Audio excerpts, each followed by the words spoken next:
Assalamualaikum warahmatullahi wabarakatuh. Selamat pagi anak-anak hebat, anak-anak smart di seluruh Sulawesi Selatan. Kembali lagi bersama saya Ibu Satriani Esos dalam mata pelajaran sosiologi.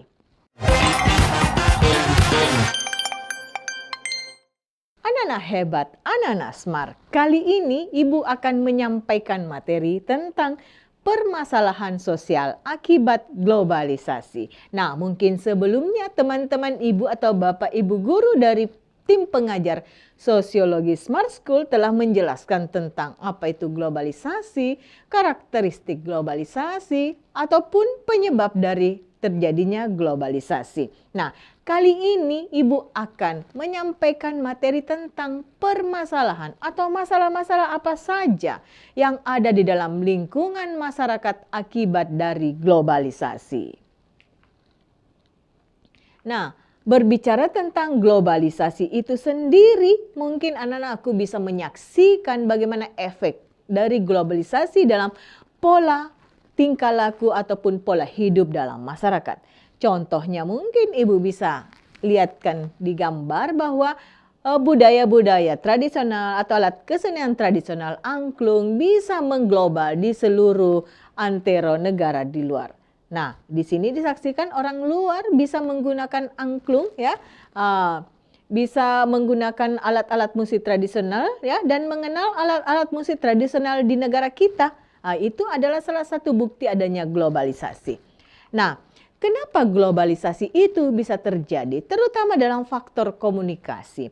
Karena komunikasi yang terjadi dengan adanya internet bisa mengglobal. Artinya dengan Facebook, dengan Instagram, Twitter, Telegram, kita bisa berkomunikasi dan saling mengenal dan adaptif dengan budaya-budaya dari luar. Nah, sebelumnya mungkin anak-anakku sudah paham apa sih yang dimaksud dengan globalisasi itu sendiri. Globalisasi yaitu di mana terjadinya pembauran atau integrasi ya antara budaya satu dengan budaya lain atau ilmu pengetahuan yang satu dengan ilmu pengetahuan yang lain antar negara di seluruh dunia. Ini adalah salah satu dari definisi globalisasi. Nah, Ibu lanjut. Nah, di sini sebelum Ibu lanjut tentang materi inti dari pembelajaran kita hari ini, Ibu akan menjelaskan apa saja tujuan pembelajaran. Apa saja yang ingin kita capai dalam pembelajaran hari ini. Harapan Ibu setelah anak-anakku mengikuti kegiatan pembelajaran, anak-anakku bisa mengidentifikasi, bisa tahu masalah-masalah apa saja yang biasa muncul akibat dari globalisasi itu sendiri. Nah, kita lihat permasalahan sosial apa saja yang terjadi dari akibat globalisasi. Ketika kita berbicara tentang permasalahan, definisi dari masalah itu sendiri adalah ketika kenyataan yang biasa kita jumpai dalam masyarakat tidak sesuai dengan harapan atau ekspektasi kita. Nah, dengan adanya globalisasi, kita mungkin berharap, ekspektasi kita berharap ini bisa efisien dan efektif dalam pola hidup masyarakat, tetapi terkadang juga globalisasi menimbulkan permasalahan-permasalahan sosial dalam masyarakat. Nah, di sini permasalahan apa saja yang biasa timbul dalam globalisasi? Yang pertama adalah kenakalan remaja. Kalau berbicara tentang kenakalan remaja, ini identik mungkin dengan usia-usia anakku yang masih dalam remaja, ya, usia remaja. Kenakalan, kalau berbicara tentang kenakalan remaja, maka kita akan mengkaji dengan umur-umur usia remaja, kenapa kenakalan itu bisa terjadi. Nanti Ibu akan jelaskan. Yang kedua yaitu neokolonialisme. Ya, neokolonialisme di sini negara adidaya yang menguasai negara-negara berkembang atau negara-negara yang masih kedaulatannya sangat lemah. Nah, di sini kriminalitas. Nah, salah satu mungkin bentuk masalah yang terjadi dengan adanya globalisasi yaitu faktor kriminalitas dalam masyarakat. Nah, selanjutnya adalah konsumerisme dengan hidup sebagai hedon, ya, hedonisme di mana lebih mementingkan kepentingan, keinginan daripada kebutuhan sendiri dalam pola hidupnya. Selanjutnya pencemaran lingkungan alam. Pencemaran lingkungan alam ini terjadi karena usaha-usaha korporat kapitalis yang tidak menaati aturan-aturan tentang tata cara untuk dalam hal mengantisipasi pencemaran lingkungan alam. Nah, yang terakhir adalah lunturnya eksistensi jati diri bangsa. Di sini ketika jati diri bangsa, bangsa yang mungkin lebih berkembang atau lebih maju, dia masuk dalam tata budaya bangsa yang lain, maka otomatis budaya yang dimasuki ini atau bangsa yang mungkin masih lemah eksistensi jati dirinya kan gampang untuk mengadaptasi budaya-budaya yang berasal dari luar. Oke, nah sekarang kita lihat satu persatu. Yang pertama, masalah yang biasa ditimbulkan akibat dari globalisasi yang pertama adalah kenakalan remaja. Kalau berbicara tentang kenakalan remaja, ya, kita berbicara tentang bentuk-bentuk pelanggaran nilai dan norma yang dilakukan oleh seorang remaja dalam aturan yang berlaku dalam masyarakat. Jadi kalau ada anak usia remaja yang selalu berhubungan dengan BK, bahkan kantor kepolisian, itu karena dia secara perilaku melanggar nilai-nilai atau aturan. Mungkin kalau di tingkat sekolah di BK nilai aturan yang ada di sekolah yang selalu dilanggar, ya. Tapi mungkin kalau pelanggarannya itu sudah meningkat dalam bentuk kriminal atau pelanggaran yang lebih bersifat hukum, dia akan berurusan dengan dengan petugas hukum, mungkin polisi salah satu contohnya. Ya, melanggar nilai mungkin yang dilakukan remaja dalam aturan yang berlaku dalam masyarakat. Nah, untuk lebih jelasnya kita akan melihat apa saja faktor penyebab dari kenakalan remaja.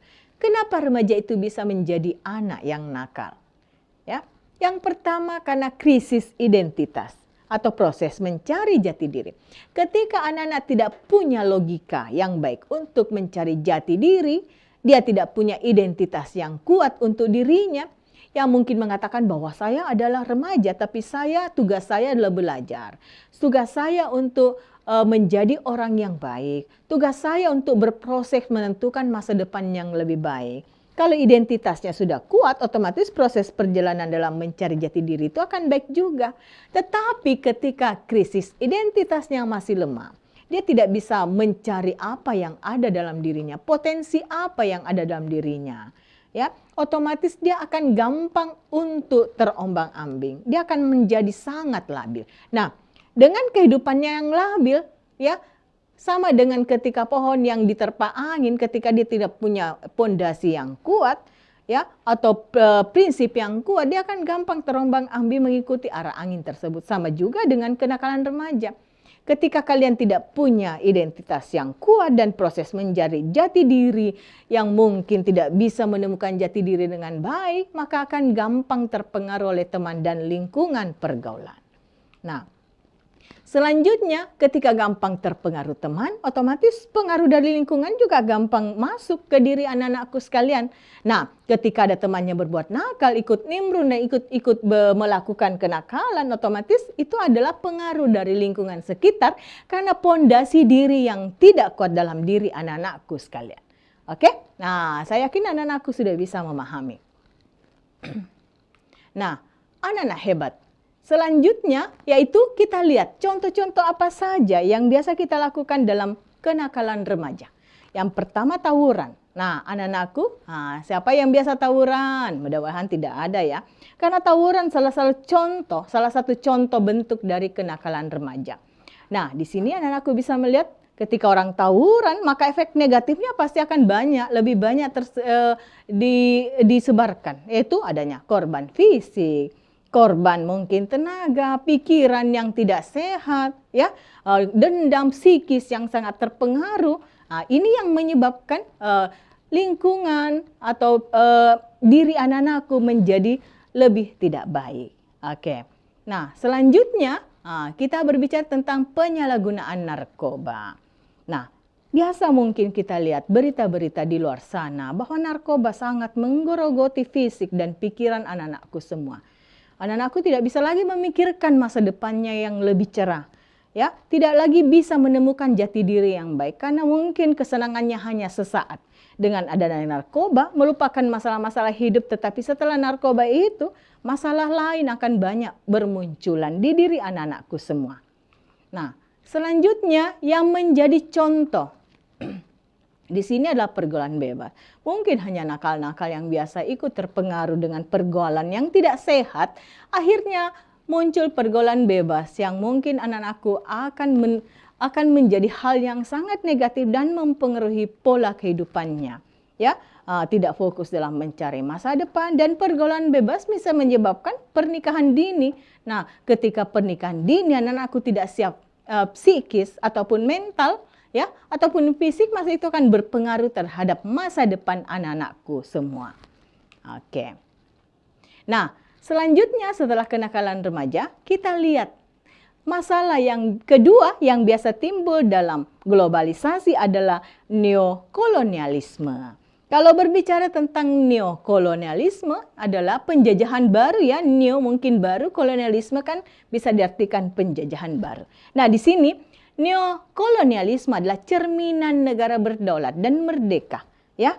Penjajahan baru maksud saya di sini, mereka sudah mengklaim dirinya atau negaranya berdaulat atau merdeka, tetapi karena sistem ekonomi dan politiknya yang masih lemah sehingga negara adidaya, negara kuat bisa gampang saja masuk menggerogoti negaranya. Ya, jadi sistem ekonomi yang sangat urgen yang biasanya menjadi letak pondasi negara untuk berkembang dikuasai oleh negara-negara kuat dan kemudian ditentukan oleh sistem politiknya oleh negara tersebut. Inilah yang mungkin dia bisa mengatur penguasa-penguasa siapa saja yang bisa menjadi penguasa di negara yang diinvasi sehingga dia bisa mengatur negara tersebut. Nah, di sini mengapa globalisasi disebut sebagai penyebab neokolonialisme? Yang pertama, karena globalisasi menciptakan hubungan tanpa batas. Sebagaimana Ibu sebutkan tadi bahwa pengertian dari globalisasi di sini adalah adanya hubungan tanpa batas antara satu negara dengan negara lain yang bisa berintegrasi secara budaya, ya, yang bisa berintegrasi secara ekonomi dan politik dan banyak sistem atau sendi kehidupan yang bisa terjadi tanpa batas dengan adanya globalisasi. Nah, yang kedua, bangsa lain membawa budaya asing. Otomatis ada invasi budaya di mana negara yang kuat atau negara maju akan gampang mempengaruhi budaya-budaya negara yang berkembang atau negara yang masih lemah dalam prinsip budayanya. Nah, yang ketiga, mengakibatkan adanya ketimpangan bagi bangsa yang lama. Otomatis bangsa yang masih berkembang atau masih lemah akan gampang untuk dipengaruhi oleh bangsa adidaya atau adikuasa. Ini menyebabkan adanya ketimpangan bagi bangsa yang lemah. Pokoknya ekonomi, ya. Bangsa yang luar akan gampang menguasai sektor ekonomi sehingga mungkin bangsa yang masih lemah ini akan sangat terpengaruh dalam hal ekonomi. Mungkin mereka dengan saham yang banyak dari bangsa yang kuat sehingga kehidupan ekonomi mereka menjadi timpang dengan bangsa yang masuk untuk mengambil sumber daya alamnya.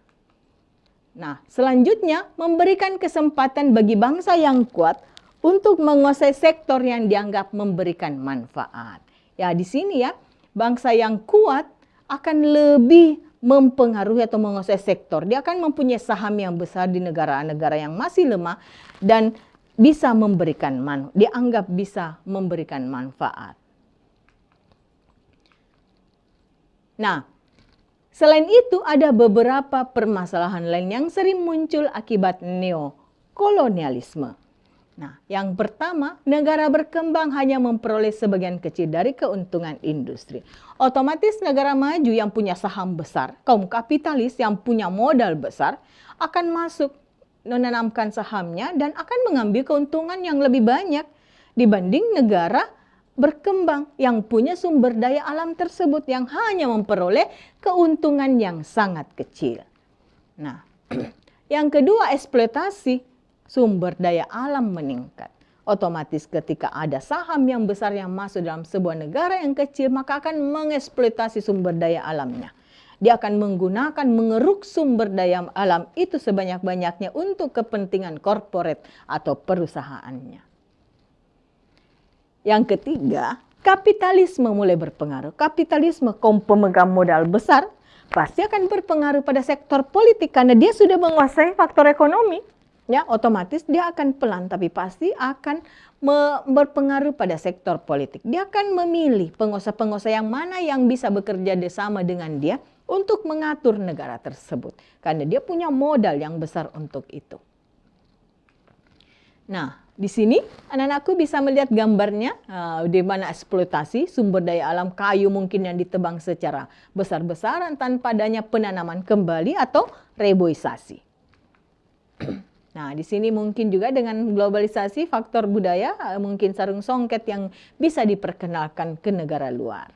Oke, nah selanjutnya yang ketiga adalah kriminalitas. Salah satu masalah yang biasa timbul akibat globalisasi adalah kriminalitas. Kenapa kriminalitas ini gampang terjadi? Karena faktor komunikasi ini yang global, yang gampang terjadi akses antara masyarakat satu dengan masyarakat yang lain.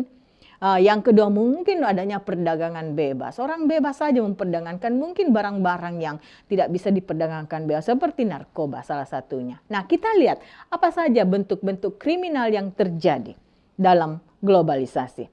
Nah, kriminalitas sendiri memiliki arti sebagai kejahatan atau tindakannya melanggar nilai dan norma. Ya, di sini ketika sudah masuk dalam ranah kejahatan, ranah hukum ya, sudah masuk dalam ranah kriminal, ini otomatis melanggar nilai dan norma atau tatanan hidup dalam masyarakat. Nah, kriminalitas ini terbagi menjadi 4 kategori. Ibu akan jelaskan satu persatu. Mari kita simak satu persatu. Anak-anak hebat, anak-anak smart. Yang pertama adalah crime without victim. Kejahatan tanpa korban. Mungkin maksudnya di sini tidak langsung jatuh korban sama dengan ketika orang membunuh ya, tapi membunuh secara pelan. Ini yang dimaksud dengan kejahatan tanpa korban. Pemanya merokok, narkotika, sabu, mungkin dia hanya melakukan untuk dirinya sendiri ya, tetapi secara pelan dia akan juga mempengaruhi orang lain. Ya, meskipun tidak langsung akan terjadi korban sama dengan ketika tawuran ataupun ketika perkelahian, ya. Nah, yang kedua white collar crime, ya. White collar crime itu kejahatan kerah putih. Kejahatan kerah putih maksudnya ini bukan kejahatan yang langsung mungkin menggunakan fisik yang kuat atau yang banyak, tapi di sini maksudnya kejahatan kerah putih yang dilakukan oleh orang yang berpendidikan dan berpangkat. Salah satunya adalah mungkin contohnya korupsi. Ya, para koruptor-koruptor yang mungkin memakai pakaian orange ya di KPK itu adalah salah satu contoh kejahatan kerah putih. Nah, selanjutnya yang ketiga adalah kejahatan korporat. Di sini Ibu sudah jelaskan dari tadi bahwa adanya kaum kapitalis ya yang membuka industri-industri di negara yang berkembang, tapi dia tidak memikirkan bagaimana limbahnya dibuang secara sembarangan, bagaimana limbah mempengaruhi pola tatanan hidup masyarakat. Ini yang dikatakan dengan kejahatan korporat ya, korporasi. Nah, selanjutnya di sini adalah kejahatan terorganisir. Biasanya ini karena sistem yang terorganisir ya, biasanya sangat mempengaruhi dalam pola hidup masyarakat. Umpamanya mungkin korupsi, tapi korupsi ini triliunan yang terorganisir dari pihak satu ke pihak lainnya ya, ataupun kejahatan mungkin pembunuhan ya yang sudah direncanakan terorganisir sebelumnya. Ini adalah salah satu bentuk kriminal akibat dari globalisasi. Mereka gampang saja menonton bagaimana cara melakukan kejahatan. Mereka gampang tahu info-info. Ini akibat daripada globalisasi. Nah, yang keempat adalah konsumerisme. Nah, kita lihat dulu apa sebenarnya yang dimaksud dengan konsumerisme. Konsumerisme adalah paham, ya. Mungkin untuk lebih jelasnya ya, Ibu akan menjelaskan di papan.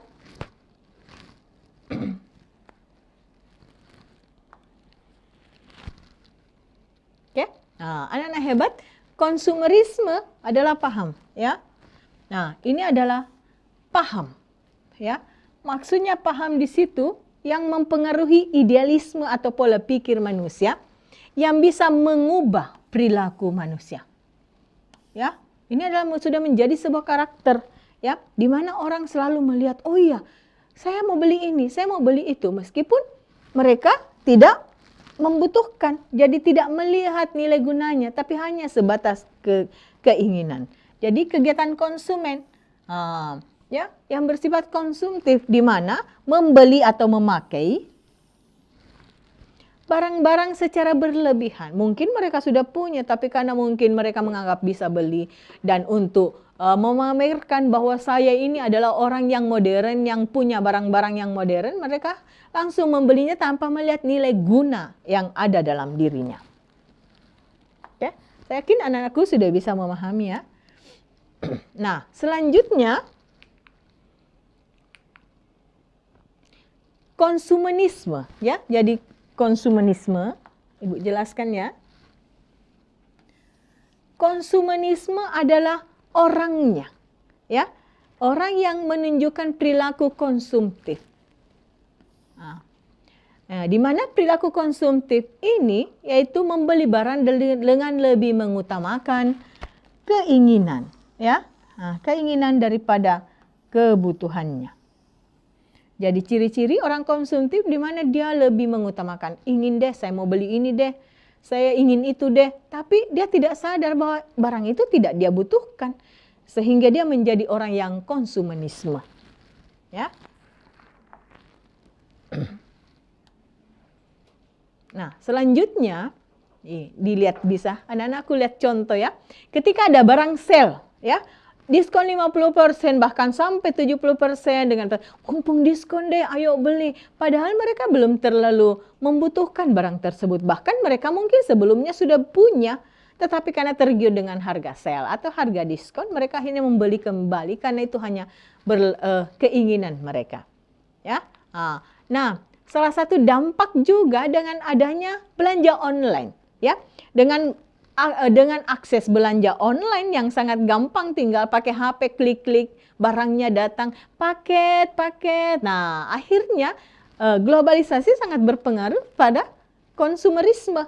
Shopee, ya, Bukalapak, Lazada, Tokopedia, OLX, dan Blibli, ya, ini menjadi salah satu sarana untuk belanja online dan memudahkan orang untuk mengakses atau membeli barang-barang yang bahkan dari luar negeri sekalipun. Oke, nah ini mungkin yang salah satu masalah yang biasa diakibatkan karena adanya globalisasi. Contohnya handphone, sudah punya iPhone 13, baru-baru lagi ada iPhone 14, ya, dan mungkin akan dikeluar lagi iPhone 15.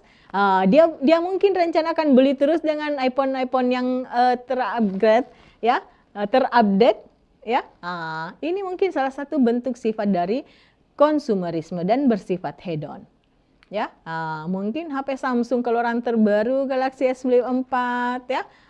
Itu mungkin yang menjadi salah satu bentuk dari konsumerisme. Nah, selanjutnya pencemaran lingkungan alam. Ya.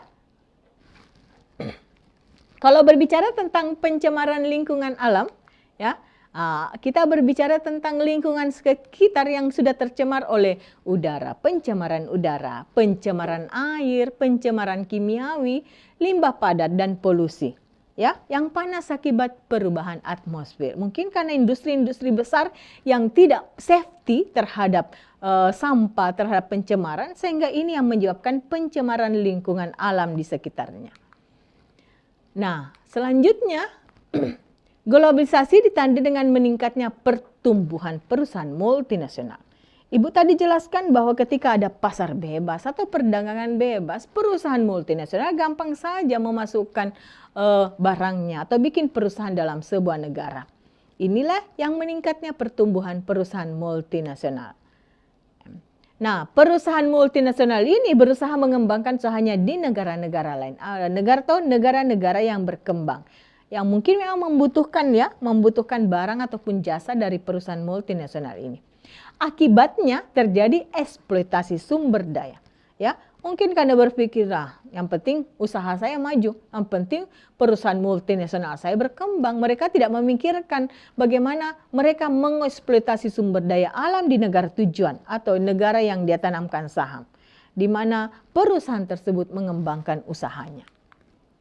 Ya. Nah, sekarang kita lihat di sini bagaimana contoh pencemaran udara ya dari perusahaan korporat atau perusahaan-perusahaan besar. ya, yang menanamkan mungkin saham yang banyak dalam sebuah negara tujuan, tapi dia tidak mengantisipasi atau preventif terhadap pencemaran lingkungan atau udara yang ada di sekitarnya. Ya, limbah industri dan pencemaran udara. Seperti sampah yang bertumpuk, ya, ini akan menjadi masalah yang besar dalam kehidupan masyarakat, ataupun limbah-limbah kimia, ya, limbah-limbah kimia yang banyak. Nah, selanjutnya itu kita melihat, ya, masalah sosial yang timbul akibat globalisasi, yaitu lunturnya eksistensi atau jati diri bangsa. Nah, berbicara tentang budaya, budaya juga sangat berpengaruh kuat terhadap globalisasi, atau globalisasi sangat mempengaruhi budaya dalam suatu masyarakat ataupun dalam suatu negara. Nah, di sini kalau berbicara tentang bagaimana lunturnya atau hilangnya eksistensi jati diri atau budaya suatu bangsa, ya, yang sesuatu yang membuat kita lekas mengenali kebangsaan seseorang. Jati-jati diri itu, ya, Ibu jelaskannya. Nah, kalau ada berbicara apa sih jati diri bangsa itu? Jati diri bangsa itu adalah khas, ya, yang ada dalam bangsa kita, ya. Bisa dari tutur kata, bisa dari perilaku, dan bisa dari pandangan atau pola pikir kita. Jati diri singkatnya adalah semacam moralitas publik, ya. Jadi moralitas publik masyarakat yang ada itu adalah jati diri kita, bangsa kita. Contohnya kita orang Indonesia yang dikenal dengan adat ketimurannya, yang tidak sama dengan mindset liberal mungkin yang ada di negara luar, atau pola perilaku yang ketimuran yang sangat menghargai kesopanan, ya, sangat menghargai mungkin perilaku-perilaku yang mungkin sangat mendukung dengan adat-adat kita, itu adat timur. Ya, yang menjadi pegangan kehidupan per orang dalam sebuah bangsa. Ya, nah, inilah yang dikatakan eksistensi diri atau jati diri bangsa.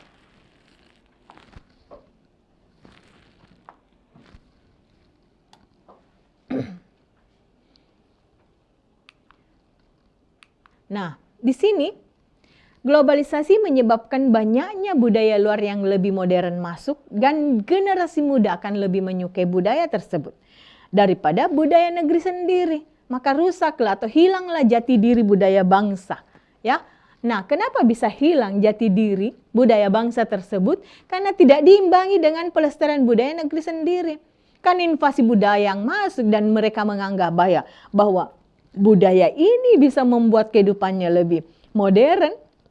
Dan mereka takut kalau tidak adaptasi dengan budaya modern yang masuk, mereka dikatakan anak muda yang ketinggalan zaman atau jadul, ya. Itu mungkin yang mereka hindari sehingga mereka gampang adaptasi dengan budaya luar.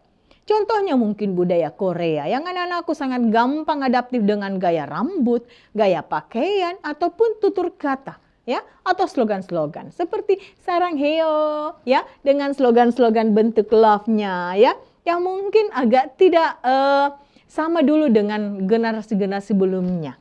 Budaya-budaya salam, ya, akhirnya menjadi luntur, ya. Maka jadi jati diri bangsa akan luntur, dan ketika ini tidak diimbangi dengan pelestarian budaya sendiri.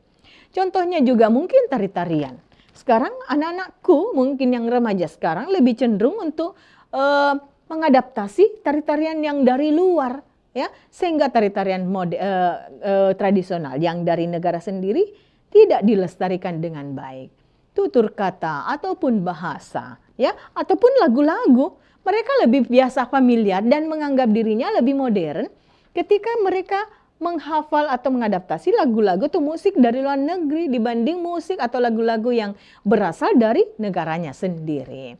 Oke, ini adalah salah satu masalah yang biasa terjadi akibat globalisasi dari faktor budaya, ya, dan menjadi salah satu yang menyebabkan jati diri bangsa sendiri akan luntur. Nah, oke. Nah, kenapa ada masalah? Apa yang bisa menyebabkan masalah itu akan gampang untuk teradaptasi dengan faktor budaya ini? Karena adanya internet, ya. Nah, ini. Dari tadi Ibu sudah jelaskan dari awal bahwa yang menjadi tidak adanya batas antara satu negara dengan negara lain ada faktor komunikasi dengan adanya jasa internet, ya. Dengan internet kita bisa tahu informasi dari seluruh dunia.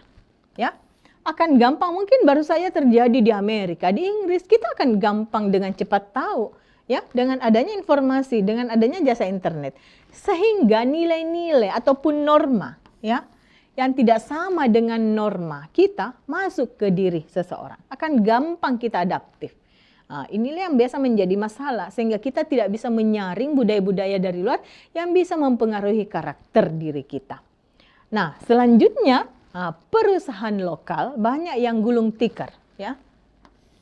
Ini juga salah satu masalah yang timbul akibat globalisasi, di mana perusahaan lokal banyak yang gulung tikar karena masuknya barang-barang impor dari luar negeri, ya. Banyaknya barang-barang luar negeri, dan mereka ketika mereka punya barang-barang dari luar negeri, mereka merasa bangga dibanding punya produk lokal yang ada di negaranya. Ya, karena mereka menjadi sebuah prestise buat dirinya ketika bisa menggunakan barang-barang impor, ya, karena mungkin dengan orang melihat tahu banyak uangnya karena barang impor yang dia pakai, barang bermerek internasional yang dia pakai. Nah, ini berimbas pada pengangguran yang bertambah karena UKM atau perusahaan lokal banyak yang gulung tikar karena mungkin barangnya tidak laku lagi, sehingga pengangguran menjadi bertambah. Ya, ini yang menjadi masalah dalam kehidupan akibat adanya globalisasi.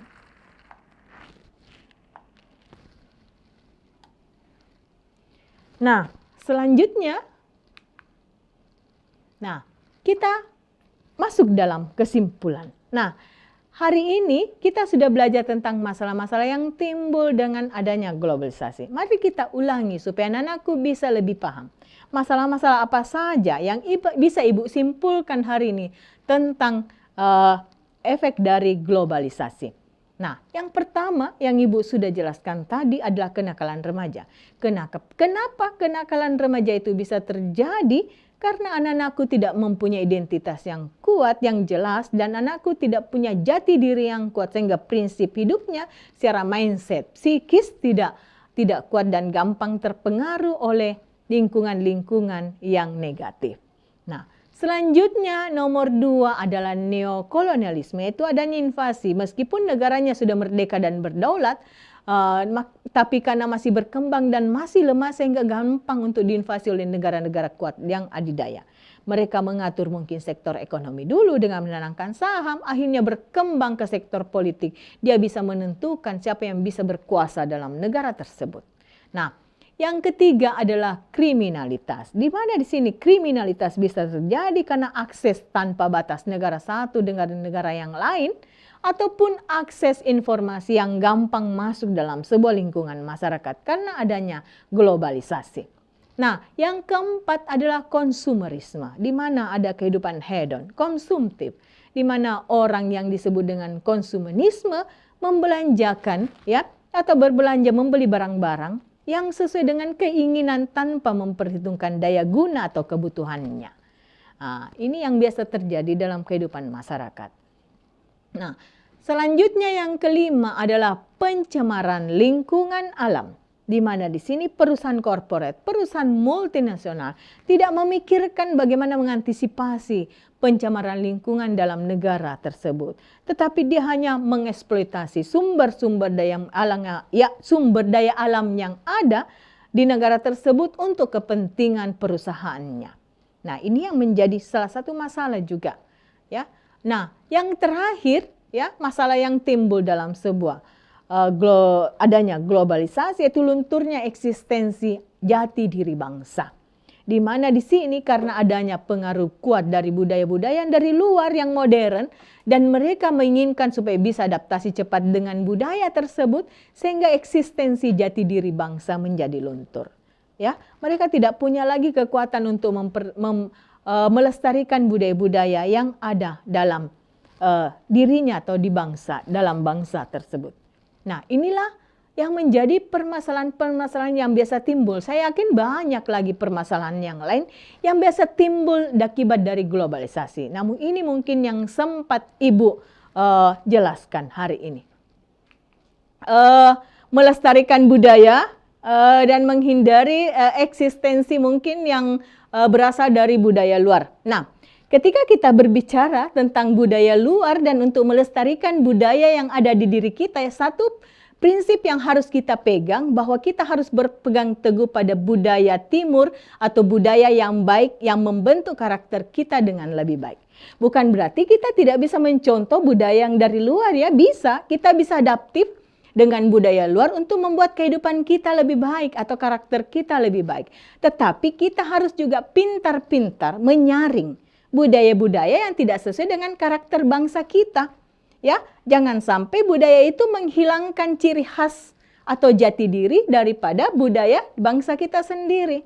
Seperti anak-anakku, mungkin bisa menyaring, oh budaya yang dari Korea yang mana yang bisa membuat karakter saya lebih baik, yang mana yang bisa membuat karakter saya tidak baik, yang mana yang bisa saya menemukan jati diri menjadi pelajar yang lebih baik, yang mana yang bisa contoh, umpamanya perkembangan iptek dari budaya luar. Ya, kita harus adaptif ya, supaya kita bisa nanti bersaing dengan orang-orang luar sana. Tapi kalau ada karakter pergaulan bebas atau karakter yang bisa melunturkan jati diri budaya bangsa kita, ya mungkin kita harus pintar-pintarnya menyaring sehingga kita bisa melestarikan budaya kita. Oke? Oke? Mungkin anak-anakku sambil menunggu pertanyaan, Ibu lanjut ya tentang soal-soal yang mungkin bisa lebih menanamkan pemahaman anakku tentang globalisasi. Nah, ini ya, Bu jelaskan ya.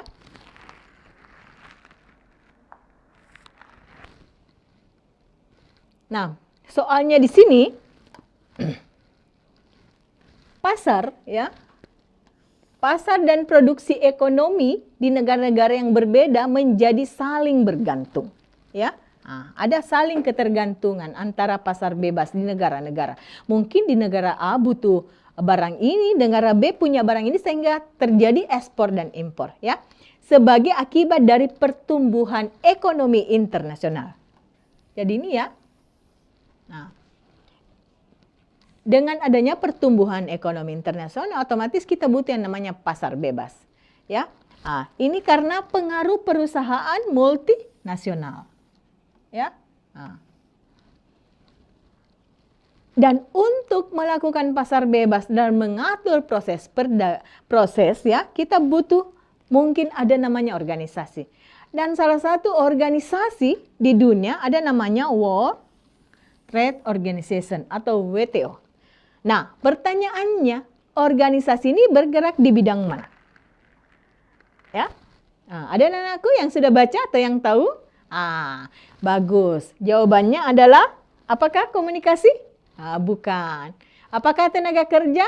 Belum ya? Ya bukan. Apakah transportasi kesehatan? Nah, yang paling tepat jawabannya di sini adalah perdagangan. Kenapa berbicara tentang perdagangan? Ya, karena kita berbicara tentang pertumbuhan ekonomi. Ekonomi itu biasanya jual beli, ya. Itu kata kuncinya. Makanya jawabannya yang benar adalah perdagangan. Jadi World Trade Organization atau WTO bergerak dalam bidang perdagangan.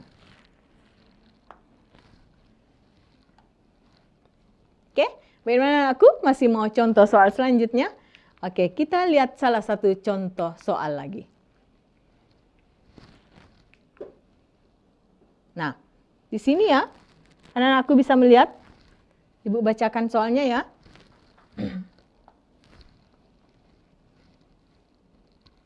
Sebuah restoran Jepang yang populer dengan moto menjual all you can eat, kini memiliki menu singkong dan es campur yang familiar dengan lidah orang Indonesia. Ya. Hal senada juga dilakukan oleh restoran waralaba asing lainnya demi menarik minat membeli dari daerah setempat. Nah, dari ilustrasi di atas dapat disimpulkan bahwa globalisasi merupakan proses dari apakah berkembangnya variasi restoran asing? Ya, mungkin berkembang variasi, tetapi ini belum jawaban yang paling tepat. Karena tarif tinggi itu biasanya tidak terlalu tinggi tapi harganya bersaing sesuai dengan potensi pembelinya. Yang kedua, apakah teknik berjualan? Iya, ini memang salah satu teknik berjualan untuk menarik pembeli, ya. Tetapi ini belum menjadi hal yang disimpulkan bisa menjadi faktor yang bisa menyebabkan globalisasi, ya. Yang C, ketidakberdayaan. Ya, budaya lokal untuk menahan pengaruh. Ya, ini belum disimpulkan sebagai efek dari globalisasi. Apakah ketidakdayaan? Ya, globalisasi?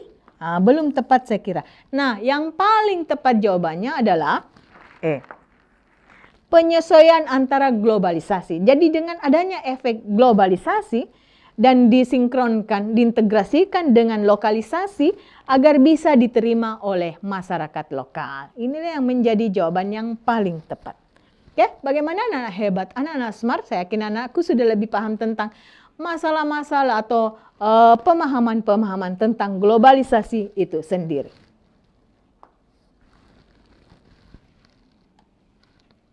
Oke, anak-anak hebat, anak-anak smart. Ibu tadi sudah menjelaskan 2 contoh soal. Mudah-mudahan anakku bisa memahaminya.